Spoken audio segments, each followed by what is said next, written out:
Welcome student. आज की online class में आपका स्वागत है। आज हम बीएससी पार्ट फर्स्ट ईयर की यूनिट फर्स्ट के टॉपिक ग्रीन प्रमेय का कार्तीय रूप के बारे में पढ़ेंगे। तो हम यहाँ पे Cartesian form of green theorem के स्टेटमेंट के बारे में पढ़ना है। हमें प्रूफ की कोई आवश्यकता नहीं है, क्योंकि इसमें हमने 3 थ्योरमों को पढ़ा। इससे पहले 2 थ्योरमों के बारे में पढ़ा है, 2 थ्योरम के बारे में पढ़ा है, गॉस थ्योरम और एक थी स्टोक्स थ्योरम। तो सिर्फ स्टेटमेंट याद रखना है, प्रूफ की आवश्यकता नहीं है। यदि एक्स वाई तल में पृष्ठ एस को घेरता हुआ सी कोई सतत बंद वक्र हो, एक्स वाई कोई तल है, उसमें पृष्ठ एस है को घेरता हुआ सी कोई सतत बंद वक्र हो, क्षेत्र एस में पी बिंदु है जिसके एक्स कोमा वाई पॉइंट लिया है, तथा क्यू बिंदु है उस पर पॉइंट लिया हमने एक्स वाई, कोई दो सतत अवकलनीय बिंदु फलन हो, तो डबल इंटीग्रेशन, एक तो होता है सिंगल इंटीग्रेशन, एक डबल और एक ट्रिपल इंटीग्रेशन। तो डबल इंटीग्रेशन जो सरफेस के सापेक्ष कर रहे हैं, सरफेस है del Q upon del x minus del P upon del Y into D x into D y, D x into D y के सापेक्ष कर रहे हैं। डबल इंटीग्रेशन है, सिंगल इंटीग्रेशन एक के सापेक्ष, एक वेरिएबल के सापेक्ष होता है, जैसे डी एक्स के सापेक्ष, और डबल किसके सापेक्ष, डी एक्स डी वाई। एक सरफेस की बात कर रहे हैं। इक्वल टू होगा integration of C curve, curve integration किस पे निकालना है, इसका कर्व पे निकालना है, P D x plus Q D Y, ये होता है। तो ये कार्टेशियन फॉर्म है। सॉल्यूशन देखें इसका, तो ये कार्टेशियन फॉर्म है, इसका हमने सॉल्यूशन भी आपको यहाँ पे बताया। हमने गॉस और स्टोक्स थ्योरम का सॉल्यूशन नहीं बताया था, लेकिन यहाँ पे ग्रीन थ्योरम है, इसका सॉल्यूशन थोड़ा शॉर्ट में है, उसको बताया, और ये इंपॉर्टेंट भी है। माना कि एफ इक्वल टू, माना p i cap plus q j cap, चूंकि n cap equal to k, अतः del cross f equal to determinant of i cap j cap k cap. तो डेल में आई कैप जे कैप और के cap के coefficient लिखने हैं, del upon del x, del upon del y, del upon del z. और f में क्या कोफिशिएंट है, पी क्यू, और के कैप का कोफिशिएंट कितना है, 0 लिख दिया, बराबर। अब इसको खोल लिया हमने, तो क्या प्राप्त हुआ, इस डिटर्मिनेंट का मान minus I cap del Q upon del Z plus J cap del P upon del Z plus के cap del Q upon del x minus del P upon del Y.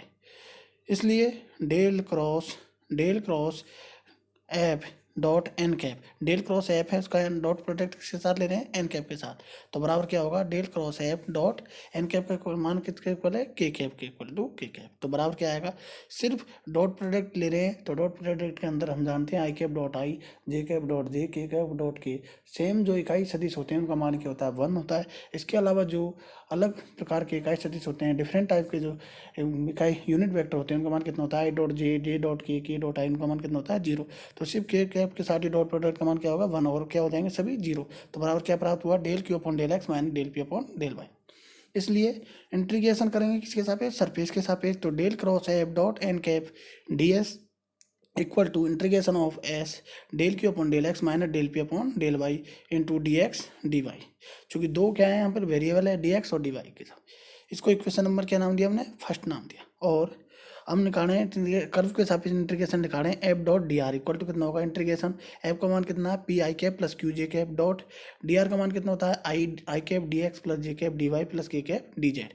इस तो बराबर क्या आएगा, इंटीग्रेशन हम दोनों को क्या करेंगे, डॉट प्रोडक्ट करेंगे। तो मैंने बताया था डॉट प्रोडक्ट में सेम दो एक यूनिट वेक्टर होते हैं, उनका मान 1 होता है, इसके अलावा सभी का मान क्या होता है, 0 होता है। तो इंटीग्रेशन कर्व के सापेक्ष कर रहे हैं, तो P D x plus Q D Y उस टाइम लिखेंगे, चूंकि I cap dot I, J cap dot J, K cap dot K equal to 1। इसको इक्वेशन नंबर नाम क्या दिया, 2 नाम दिया।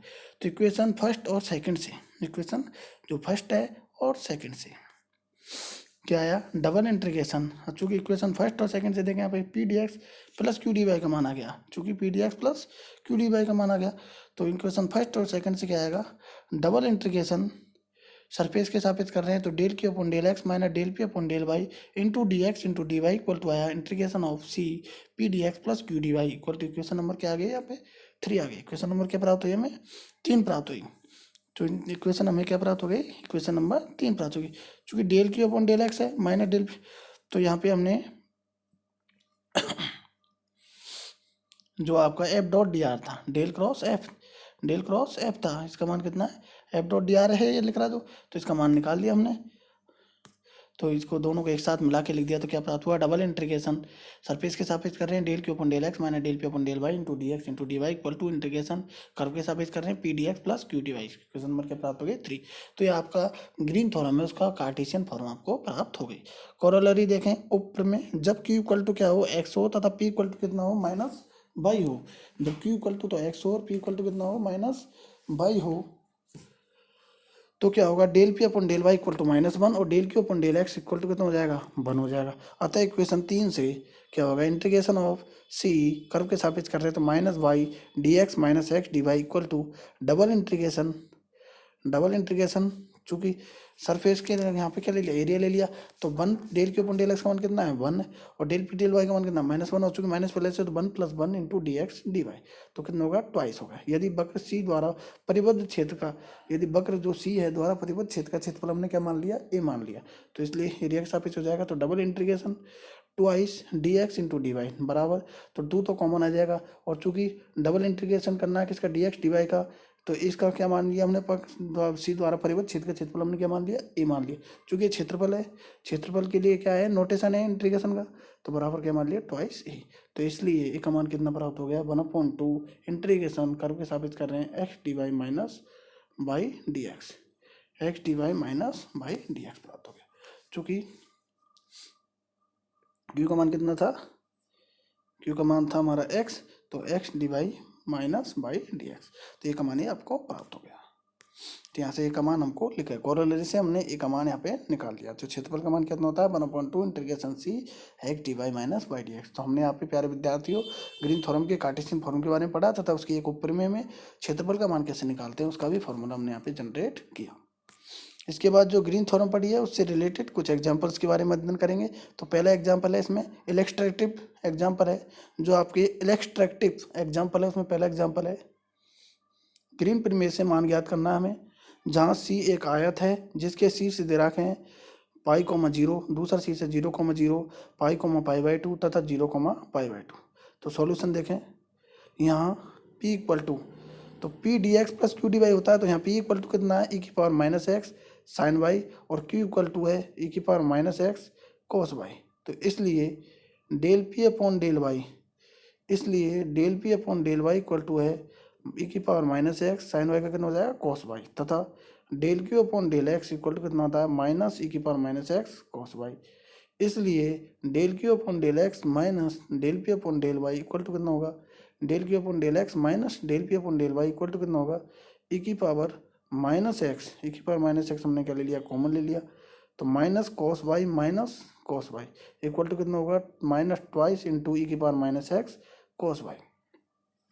तो ग्रीन प्रमेय द्वारा, चूंकि ग्रीन प्रमेय द्वारा मान ज्ञात करना है हमें, तो double integration del Q upon del x minus del P upon del Y into D x into D Y equal to कितना है माइनस ट्वाइस तो कॉमन ले लिया, double integration e⁻x cos y D x into D Y.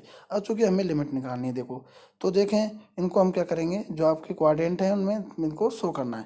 तो पहला point कितना है, एक तो है 0,0 ये ओरिजिन पे आ गया, दूसरा है π,0 जो एक्स एक्सिस पे आ गया, अगला है 0,π/2 ये वाई एक्सिस पे आ गया और π,π/2 हमने बी पॉइंट लिख दिया। चूंकि अब अगली पहली लिमिट है किसकी एक्स वाली, तो एक्स वेरी कहाँ से कर रहा है 0 से पाई वाली, तो एक्स बराबर 0 से एक्स बराबर पाई तक, और वाई वेरी कर रहा है 0 से π/2 तक, तो वाई बराबर 0 से वाई बराबर π/2 तक। तो दोनों लिमिट लगा दी, मान निकाल सकते हो आप इंटीग्रेशन कर सकते हो आसानी से। तो देखें तो बराबर -2 तो हमने पहले कॉमन ले रखा है। अब देखें चूँकि डबल इंटीग्रेशन में पीछे से इंटीग्रेशन करते हैं हमेशा ध्यान रखें आप, तो हम यहाँ पे डी वाई के सापेक्ष इंटीग्रेशन करेंगे, तो e⁻x क्या हो जाएगा कांस्टेंट हो जाएगा, e⁻x dx तो क्या आ गया कॉमन आ गया, तो cos वाई का इंटीग्रेशन क्या हुआ साइन वाई, और लिमिट कितनी है वाई की 0 से π/2 लगवा दी। अब लिमिट को खोलते हैं तो देखें π/2 साइन π/2 मान कितना होता है 1 और साइन 0 का 0, तो कितना मान आया 1 आया, तो 1 आ गया मान, तो 1 इसमें मल्टीप्लाई हो जाएगा तो कोई मतलब नहीं है, तो 2 × 1 करेंगे जब भी 2 प्राप्त होगा, तो -2 तो कॉमन है पहले से चल रहा है। अब e⁻x इंटू डी एक्स का इंटीग्रेशन करेंगे, e⁻x डी एक्स का इंटीग्रेशन होगा e⁻x तो हो जाएगा एज इट इज हो जाएगा, और चूंकि माइनस का भाग लगेगा इसके गुणांक का भाग, तो माइनस का भाग, तो -2 पहले से तो ये क्या हो जाएगा +2 हो जाएगा, और e⁻x इंटीग्रेशन हो गया। अब इसकी लिमिट कितनी है 0 से पाई, तो लिमिट लगाएंगे देखें, तो twice into e⁻π minus e⁻0 मान कितना हो जाएगा 1, तो -1, तो आंसर क्या आया, ट्वाइस इंटू ई की पावर माइनस पाई माइनस 1। तो ये आपका ग्रीन थ्योरम के उपयोग लेते हुए हमने इस एग्जाम्पल को सॉल्व किया है। इसके बाद देखें अगला एग्जाम्पल है एग्जाम्पल नंबर 4। इसका भी हमें मान निकालना है। मान ज्ञात कीजिए integration c 3x² minus 8y² into D x plus 4y minus 6xy into D y. यहाँ पे जहाँ सी परवल है y equal to square root of x तथा y इक्वल टू x² द्वारा परिबद्ध क्षेत्र है, ग्रीन प्रमेय का सत्यापन भी कीजिए। तो इसका मान भी निकालना है और ग्रीन प्रमेय को हमें प्रूफ भी करना है, सत्यापन भी करना है। तो सॉल्यूशन देखें। परवलय के समीकरण दे रखे हैं आपको y equal to square root of x तथा y इक्वल टू x²। दो परवलय दे रखे हैं y equal to square root of x तथा y इक्वल टू x² को सरल करने पर उनके प्रतिच्छेद बिंदुओं के निर्देशांक। अब दोनों परवलयों को हम क्या करेंगे, सरल करेंगे। तो y इक्वल टू x² दे रखा है और दूसरा कितना y equal to square root of x. अब चूंकि इसका हम क्या कर दे, अब इनको कैसे सोल्व करेंगे इस प्रकार के, बताओ क्वेश्चनों का। तो इसके लिए क्या करें, बाई का मान लिख लें यहाँ से, तो क्या होगा स्क्वायर रूट ऑफ एक्स। अब चूंकि दोनों को क्या करना पड़ेगा, वर्ग करना पड़ेगा। तो एक्स के घात 4 इक्वल टू एक्स आया। तो एक्स के घात 4 इक्वल टू एक्स आया तो क्या करा, एक्स के घात 4 इक्वल टू एक्स आया तो एक्स कॉमन आ गया। तो एक्स क्यूब माइनस 1 बराबर 0। तो एक पॉइंट आया एक्स बराबर 0 और एक आया एक्स बराबर 1। तो एक तो एक्स बराबर 0 पॉइंट आ गया, एक एक्स बराबर 1। तो एक्स बराबर 0 लिखेंगे तो वाई बराबर 0 और एक्स बराबर 1 लिखेंगे तो वाई बराबर क्या आया, 1 आया। ठीक है, तो पॉइंट कितने आ गए, 0,0। तो दोनों परवलयों को सरल करने पर उनके प्रतिच्छेद बिंदुओं के निर्देशांक आए 0,0 तथा 1,1 है। यहाँ p इक्वल टू कितना है, p D x plus Q D y प्रकार का होता है, ग्रीन प्रमेय में आपने पढ़ा है। तो p इक्वल टू है 3x² माइनस 8y² तथा q इक्वल टू है 4y माइनस 6xy है। तो इसलिए del p upon del y equal to कितना होगा, माइनस के 16y तथा del Q upon del x का मान कितना होगा, माइनस के 6y। तो ग्रीन प्रमेय द्वारा double integration del Q upon del x, Green प्रमेय का जो कार्टेशियन फॉर्म का जो फॉर्मूला है उसका यूज होता है, आप ध्यान रखें। तो ग्रीन प्रमेय द्वारा double integration s del Q upon del x minus del P upon del y D x into D Y equal to double integration. अब चूंकि del Q upon del x का मान कितना है, लिखे यहाँ पे del Q upon del x का मान है माइनस के 6y minus del P upon del Y का मान कितना है, माइनस के 16y into D x into D y. अब चूंकि लिमिट लगानी है यहाँ पे एक्स और वाई दोनों की लिमिट लगानी थी, तो इसके लिए हमें जो इसका क्या है डायग्राम बनाना पड़ता है, इसका आपको चित्र बनाना पड़ता है, उसी में एनालिसिस करने के बाद लिमिट लगती है। तो दो एक्सिस ले लिए, एक्स और वाई एक्सिस की काम बात हो रही है और वो क्या है यहाँ पे ओरिजन है। तो पहला परवलय का समीकरण देखें, y equal to square root of x. तो y equal to square root of x है, तो ये y equal to square root of x जो परवल है इसका हम क्या बनाएंगे, पहले ये बनाना है। तो y equal to square root of x है, इसका मतलब वर्क करेंगे तो क्या आएगा, y square equal to x. और y square equal to x आता है, वो क्या होता है, एक्स एक्स एक्सिस होती है उसके क्या होता है, ऊपर भी उतना ही होता है और नीचे भी इतना होता है, एक्स एक्सिस की क्या होता है, सिमेट्रिक होता है। तो y equal to square root of x ये मान दिया और ऊपर की तरफ जो खुला हुआ आएगा वो आएगा x square equal to y. तो x square equal to y ऊपर का वो और खुला हुआ मैंने मान दिया। अब दोनों के प्रतिशत बिंदु क्या है, पहले का है 0,0, दूसरा का है 1,1। तो लिमिट देखें हम। अब एक्स एक्सिस के साथ लिमिट लगानी है आपको। तो एक्स एक्सिस में कहाँ से वेरी कर रहा है, 0 से 1 कर रहा है। और वाई एक्सिस में कहाँ से वेरी कर रहा है, देखो एक्स एक्सिस की लिमिट तो हो गई यहाँ पे कितना, 0 से 1 हो गई। चूंकि 1,1 है तो 1 पे भी वाई एक्सिस पे 1 एक पॉइंट मिलेगा, 0,1 मिलेगा वाई एक्सिस पे और एक्स एक्सिस पे एक पॉइंट मिलेगा 0,1। तो एक्स एक्सिस की लिमिट हो गई यहाँ पे हमकी 0 से 1, एक्स इक्वल टू 0 से 1। अब वाई एक्सिस की आपको लिमिट लगानी है। तो वाई एक्सिस की लिमिट देखें आप कहाँ से लगाओगे, तो देखें y इक्वल टू कितना है, एक्स स्क्वायर से, y equal to x square से वेरी कर रहा है। तो y equal to x square से लेके कहाँ तक जा रहा है, y equal to square root of x तक जा रहा है। y equal to x square से चालू हो रहा है और कहाँ तक जा रहा है, y equal to square root of x तक जा रहा है। तो दूसरी लिमिट ये हो गई y की। तो बराबर देखें, तो पहला देखो अब इसका डबल इंटीग्रेशन करना है। तो डबल इंटीग्रेशन में हमेशा पीछे से करते हैं, तो डी वाई के सापेक्ष करेंगे पहले। तो डी वाई के सापेक्ष करेंगे तो देखें जो कांस्टेंट है उन्हें हम बाहर निकाल लेंगे और जिनका इंटीग्रेशन होगा उनका इंटीग्रेशन करेंगे। तो देखें माइनस के 6y, माइनस और माइनस कितने हो जाएंगे, प्लस के 16y आ गए। तो कितने बचे, 10y बचे, कितने बचे 10y। तो 10 तो कांस्टेंट है उसको तो हमने ले लिया बाहर। अब देखें एक्स एक्सिस की लिमिट एज इट रहेगी जो 0 से 1। अब वाई का इंटीग्रेशन कितना होगा, वाई स्क्वायर बाई 2 और लिमिट लगा दी हमने एक्स स्क्वायर से square root of x into D x. अब देखें बराबर, अब 10 है उसको 2 से कैंसिल कर देंगे, कितना बचा 5 इंटू 5 इंटीग्रेशन ऑफ इंटीग्रेशन कहाँ है, 0 से 1 है। अब देखो लिमिट लगानी है आपको, एक्स स्क्वायर में स्क्वायर रूट ऑफ एक्स का अंडर रूट ऑफ एक्स का मान लिखेंगे तो कितना बचा, एक्स माइनस एक्स की घात 4 इंटू डी एक्स। अब इसका इंटीग्रेशन करना है आपको, तो इसका इंटीग्रेशन करेंगे तो क्या करेंगे, पहले एक्स का करेंगे, एक्स का कितना होगा, एक्स स्क्वायर बटे 2, लिमिट कितनी है 0 से 1, तो 0 से 1 लिमिट लगाएंगे तो कितना आएगा 1/2 माइनस 0, तो 1/2 बचा, कितना मान बचा 1/2 मान बचा। ठीक है, कितना मान बचा यहाँ पे 1/2 बटा 5, तो मल्टीप्लाई में है, देखें मान मैं आपको सॉल्व कर रहा हूँ यहाँ पे, तो मान कितना बचा 1/2 मान बचा। इसके बाद माइनस एक्स की घात 4 का भी क्या होगा, इंटीग्रेशन करना है, एक्स की घात 4 का कितना होगा, एक्स की घात 5/5। अब इसकी लिमिट कितनी है 0 से 1, तो इसकी लिमिट लगाएंगे जब 1 माइनस 0 तो 1/5 आया, तो 1/2 माइनस 1/5 ही आया, 1/2 माइनस 1/5, इसको सोल्व करेंगे हम तो कितना आएगा 3/10, 3 कितना आया 10 आया, और चूंकि 5 पहले मल्टीप्लाई में हो रहा था तो 10 कैंसिल हो जाएगा 5 से, तो कितना बचा 3/2, तो आपका आंसर कितना आया 3/2। तो ये हमने जो इंटीग्रेशन दे रखा है कर्व के सापेक्ष उसका मान निकाल लिया, वो कितना आया 3/2। इसके बाद हमें क्या है, ग्रीन प्रमेय का सत्यापन कीजिए, तो ग्रीन प्रमेय का सत्यापन करना है, तो वेरिफिकेशन करना है, देखें सत्यापन, C1 की ओर रेखा समाकल, C1 की ओर रेखा समाकलन y बराबर एक्स स्क्वायर की ओर है। C1 जो कर्व है, दो कर्व दे रखा है, एक तो C1 और एक C2, तो C1 कर्व है हमारा जो ऊपर की ओर खुला हुआ है, जो है x square equal to y, और C2 कर्व है हमारा y to square root of x. तो C1 की ओर रेखा समाकलन y बराबर एक्स स्क्वायर की ओर है, C1 की ओर जो समाकलन है वो y बराबर एक्स स्क्वायर की ओर है। तो इंटीग्रेशन, अब हमें इसका सत्यापन भी करना है, तो इंटीग्रेशन 0 से 1 जो आपको दे रखा है उसका मान निकालना है, जो ये आपको दे रखी है जो फॉर्म, उसका मान निकालना है, वो कितना आता है।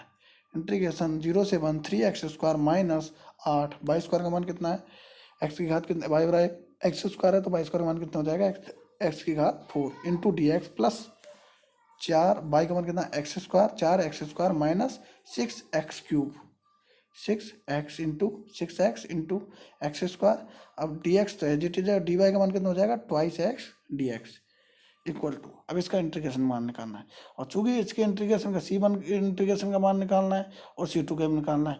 अब C1 का इंटीग्रेशन का मान है, इसका पूरे का इंटीग्रेशन करोगे आप तो पाओगे, तो इसका मान कितना प्राप्त होगा -1, इंटीग्रेशन कर लोगे आसानी से, 0 से 1 लिमिट निकल लिखनी है आपको, इसमें वैसे कुछ नहीं करना। तो देखें ऐसे मैं बता दूँ आपको, dx के सापेक्ष तो इंटीग्रेशन करना है, इसको तो आप भूल जाएं, 3x स्क्वायर, इसके बाद यहाँ कितनी बचेगी 3x स्क्वायर है टर्म यहाँ पे, अब 3x स्क्वायर है माइनस 8 की घात 8 इंटू एक्स की घात 4 प्लस 4, यहाँ आएगा 8 एक्स की घात क्यूब माइनस 12 एक्स की घात 4, तो 8 एक्स की घात 4, तो देखो 3x स्क्वायर का इंटीग्रेशन देख लें, एक्स क्यूब बटे 3 आएगा, तो ठीक है 0 लिमिट है 0 से 1, तो कितना आएगा 1/3 आएगा, और 3 इंटू 1/3 कैंसिल, तो 1 बचा, इसका इंटीग्रेशन हो गया 1।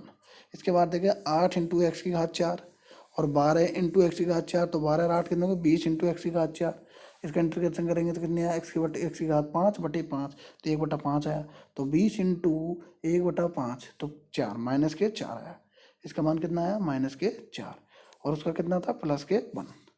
इसके बाद देखें 8 इंटू एक्स की घात क्यूब, तो 8 इंटू एक्स की घात क्यूब का कितना आएगा 8 इंटू एक्स की घात 4/4, लिमिट है 0 से 1 लगाओगे तो 1/4, तो कैंसिल हो गया तो कितना आ गया 2, +2 प्लस का 1 कितना हो गया +3, और माइनस का 4 था तो -1, कितना मान बचा -1।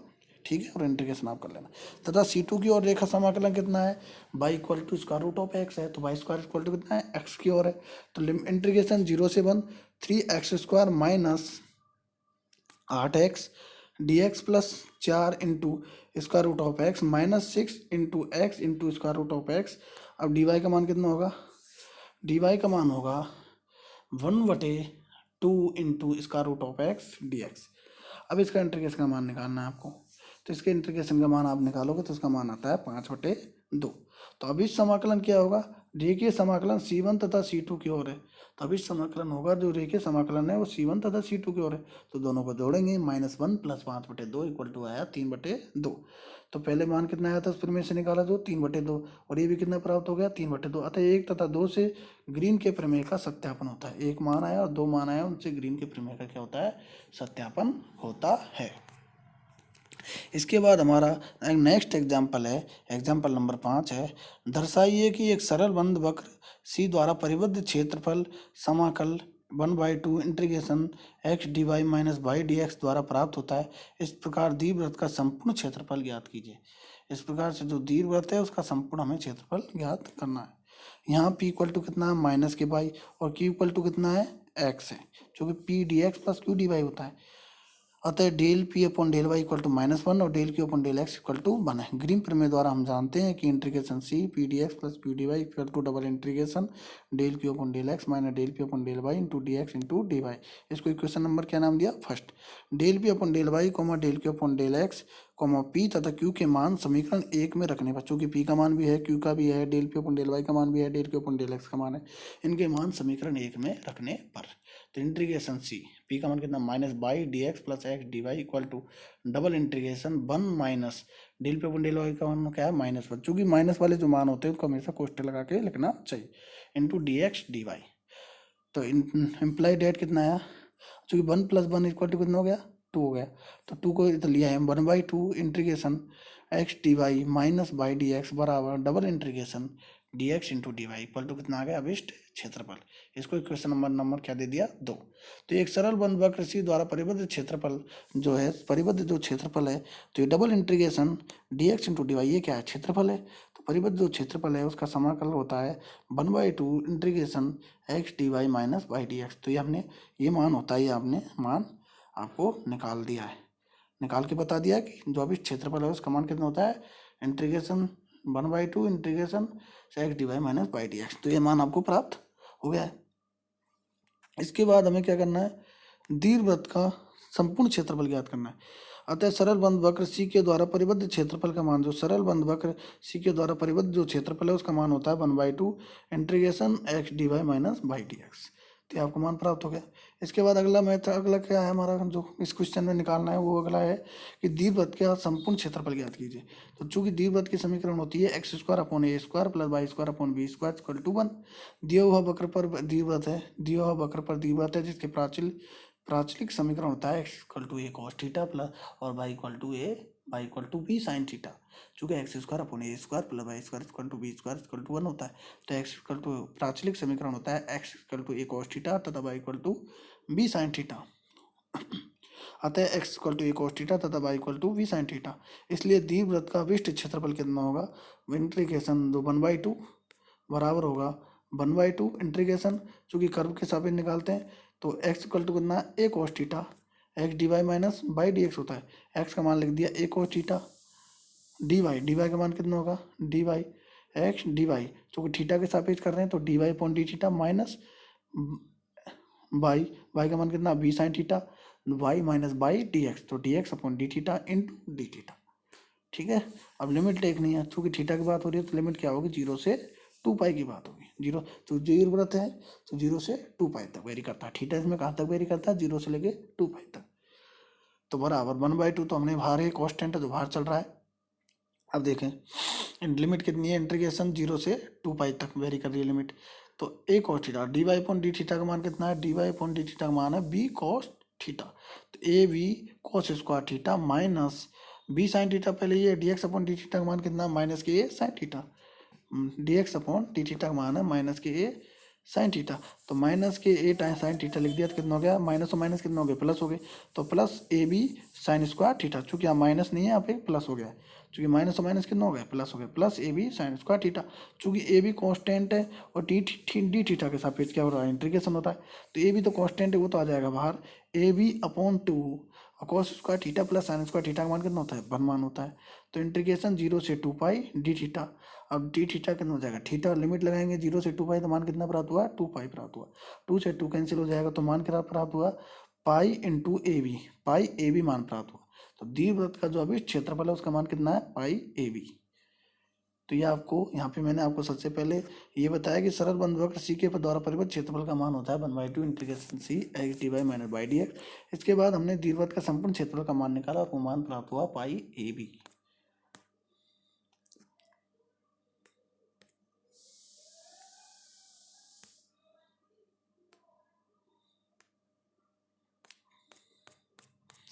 तो सरल बंद वक्र द्वारा परिबद्ध क्षेत्रफल का मान निकाला पहले कि उसका मान होता है 1/2 integration C x D Y minus by D X. इसके बाद दीर्घवृत्त का भी क्षेत्रफल का मान निकालो, वो मान होता है पाई ए बी। तो प्यारे विद्यार्थियों, आपकी जो पेपर थर्ड है उसकी यूनिट फर्स्ट है, उसका लास्ट टॉपिक था ये, तो आपकी यूनिट फर्स्ट है वो कंप्लीट हो गई है। तो यूनिट फर्स्ट है आपकी जो वेक्टर है, वेक्टर से रिलेटेड जो वेक्टर की जो आपकी बुक है, वेक्टर की जो सदिश की जो आपकी बुक है, उसमें जो यूनिट फर्स्ट है उसका ये लास्ट टॉपिक था। तो यूनिट फर्स्ट आपकी क्या हो गई, कंप्लीट हो गई। इसके बाद हम यूनिट सेकंड के बारे में पढ़ेंगे, जो कि अगली क्लास में हम यूनिट सेकंड प्रारंभ करेंगे। तो प्यारे विद्यार्थियों, आज मैंने आपको ग्रीन थ्योरम के बारे में पढ़ाया और ग्रीन थ्योरम की कार्टेशियन फॉर्म के बारे में पढ़ाया तथा उससे रिलेटेड एक ऊपर में बताया, जिससे हमने बताया कि क्षेत्रफल का मान कैसे निकालते हैं। उसके बाद उस ग्रीन जो थ्योरम है उससे रिलेटेड कुछ एग्जांपल्स के बारे में पढ़ाया। जो भी मैंने पढ़ाया वो बहुत ही इंपॉर्टेंट है, उसे बड़े ध्यान से पढ़े तथा अगली क्लास में हम आपकी यूनिट सेकंड प्रारंभ करेंगे। Okay student.